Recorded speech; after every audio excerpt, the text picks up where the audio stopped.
சுதா கொங்கரா அவளுடைய இயக்கத்தில் சிவகார்த்திகேயன் அவர்கள் நடித்த பராசக்தி படம் உண்மையாலுமே வரலாற்று சிறப்புமிக்கது தான். நல்ல படம் தான், நல்ல இயக்கம் பண்ணிக்கிறாங்க, நல்லா நடிச்சுக்கிறாங்க, மாற்று கருத்து அதில். ஆனால் யாருக்காக எடுக்கப்பட்டது அப்படின்னா, இந்திய எதிர்ப்பு போதில் கட்சி வளர்க்கும் சம்மந்தமெல்லாம் இந்திய எதிர்ப்பு வந்துச்சு. அதை பயன்படுத்தி ஆட்சிக்கு வந்து தமிழர்களை வந்து இது பண்ண தமிழ் அல்லாத ஆளும் கட்சிக்காக தமிழ் அல்லாத தயாரித்து வெளியிட்டு தமிழ் அல்லாத இயக்கி தமிழ் அல்லாத நடித்த படம் தான். அவர்களுக்காக எடுக்கப்பட்டதான் படம். ஆனால் உண்மையாலும் அது மக்கள் மத்தியில் எப்படி போய் சேர்ந்துக்கிறான், உண்மையாலும் தமிழ் மொழி மீது பற்றும் தமிழுக்காக உண்மையாக போராடுறது, தமிழ்நாட்டுக்காக தமிழுக்காக போராடுற கட்சி நாம் தமிழ் தான். அவங்களுக்கு தான் அந்த கிரெடிட் எல்லாமே போய் சேர்ந்துருக்குது அப்படிங்கிறதா உண்மை.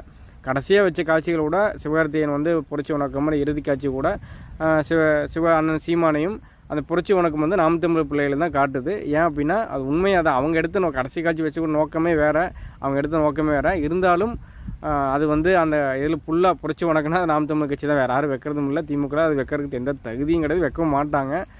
அப்படிப்பட்ட கட்சி தான். உண்மையாலும் அது எடுக்கப்பட்டது திமுகவுக்காக. ஆனால் 2வது இடம் தான் அது கிடச்சிது. முதல் இடம் தமிழுக்கு புரட்சிக்காக நாம் தமிழர் கட்சிக்கு தான் அந்த கேட்டு போய் இதான் அண்ணா சொல்லியிருந்தார். சிவாவை பார்த்தா தம்பி சிவாவை பார்த்தா என்னை பார்த்த மாதிரி இருந்துச்சு. அதான் உண்மை. எல்லாத்துக்கும் இப்படி தான் தோணுச்சு.